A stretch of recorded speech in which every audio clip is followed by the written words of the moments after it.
Mister Abid Zubair साहब, आपने ये भी सुना और जो अमेंडमेंट्स अब आई हैं उससे एहतसाब का अमल क्या मुतासिर होगा या तेज चलेगा? बिस्मिल्लाहिर्रहमानिर्रहीम। शुक्रिया अरशद शरीफ साहब मुझे प्रोग्राम पे बुलाने का। देखिए, अमल जो है वो तो अदालत के ऊपर मबनी है। अब देखिए, जो एक्ट आया है वो जो अब एक्ट बन गया है, 22 जून को गज़ेट भी हो गया है, उसके अंदर मुख्तलिफ अमेंडमेंट्स आई हैं जिसको अदालत देखेगी कि उस पर सबसे पहली बात है कि अमेंडमेंट एक्ट जो है ये ऑर्डिनेंस की जब से लागू होगा उससे इफेक्टिव होगा। और ऑर्डिनेंस में आपको पता है 99 में आया था, लेकिन इसको इफेक्टिव किया था 1/1/1985 से। तो अब सारे जो केसेस पेंडिंग है क्या है उसको अब इसके तनाजुर में देखना पड़ेगा, क्योंकि पेंडिंग केसेस पे इस लॉ का एप्लीकेबिलिटी आएगी। तो उसको देखा जाएगा कि इसके अंदर उनकी, क्योंकि आप देखिए इसके अंदर कुछ चीज़ें हैं। एक सेक्शन 4 किया आया है जिसके अंदर कहा है जिन चीज़ों पे और जिन लोगों पे ये एक्ट नहीं लगेगा। उसमें सबसे पहले है pertaining to federal and provincial and local taxation matters, decision of federal government, any person entity transaction, procedure lapses in performance वगैरह, जब तक आप मॉनेटरी बेनिफिट नहीं शो करेंगे। देखिए ये बड़े इंक्लूड किया है इन्होंने मॉनेटरी बेनिफिट का लफ्ज़, कि जी जब तक ये नहीं प्रूव करेंगे कि मॉनेटरी बेनिफिट हुआ है इस प्रोसीजर लैप्सेस से या डिसीजन से, तो ये उसकी नैब की जुरिसडिक्शन से उसको मुबर्रा कर दिया गया, उसको बाहर कर दिया गया है, तो उस पर वो नहीं लगेगा। और इसी तरह और इसमें मुख्तलिफ अमेंडमेंट्स आई हैं। उसके अंदर एक में सबसे जो मैं समझता हूँ फंडामेंटल चेंज आया है इस कानून के अंदर, उसमें सेक्शन 14 जो था नैब ऑर्डिनेंस 1999 का, उसको बिल्कुल ही खारिज कर दिया गया है। उसमें यह था कि जी प्रिजम्पशन था कि accused has to show his innocence, और फिर बर्डन ट्रांसफ़र होता था प्रोसिक्यूशन पे। दो कोर्ट्स ने इसको इंटरप्रेट किया कि जी एवेंचुअल बर्डन जो प्रूफ जो है वो प्रोसिक्यूशन के ऊपर ही रहता है, लेकिन ये चीज़ बिल्कुल ही ख़त्म कर दी। अब सिर्फ और सिर्फ प्रोसिक्यूशन को beyond on reasonable doubt prove करना होगा कि ये आदमी इस नैब की जुरिसडिक्शन में आता है, वो नैब के जो उसने जुर्म किया है। तो ये बहुत सारी चीज़ें आ गई हैं। फिर एक और चीज़ मैं आपकी तरफ इसकी अटेंशन दिलवाना चाहता हूँ कि एक सेक्शन 26 भी इस एक्ट के अंदर आया है कि अगर कोर्ट इस नतीजे पे पहुँचती है ट्रायल के बाद कि ये जो कंप्लेंट थी या प्रोसिक्यूशन थी ये मेलिफाइड इंटेंशन थी और फैब्रिकेटेड एविडेंस के बेसिस पे ये प्रोसिक्यूशन लॉन्च हुई थी, इन्वेस्टिगेशन या इंक्वायरी इन्वेस्टिगेशन, तो उस आदमी को 5 साल की सज़ा हो सकती है। जबकि आपको पता है मलिशियस प्रोसिक्यूशन की सज़ा मैक्सिमम 1 साल है, और 182 एक क्रिमिनल प्रोसीजर कोड का होता है, उसकी अगर आपने झूठी गवाही या झूठा केस फाइल किया उसकी सज़ा 6 महीने होती है। तो अब ये भी देखना है कि क्या लोग अब कंप्लेंट या कोई इंक्वायरी इन्वेस्टिगेशन में कंप्लेंट करेंगे लोगों के खिलाफ कि जी इन्होंने कोई वायलेशन की है लॉ की, जिसके तहत उनके खिलाफ नैब के अंदर एक्शन लिया जाए।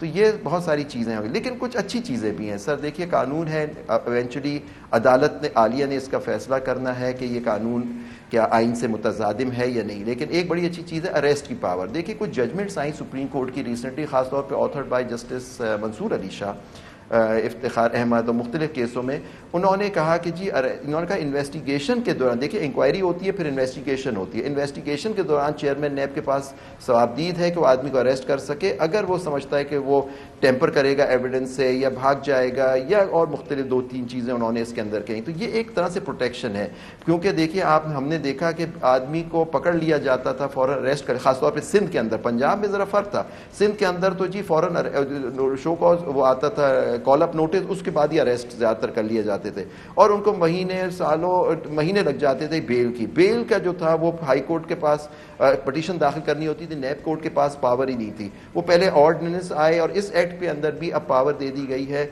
नैब अदालतों को कि वो बेल दे सकते हैं एक मुल्जिम को।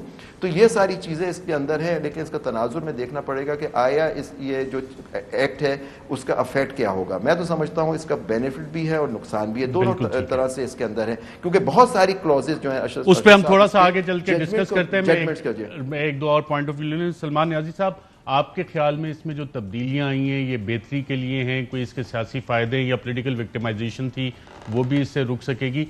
अहम आपके ख्याल में क्या तब्दीलियां आई हैं एक्ट में?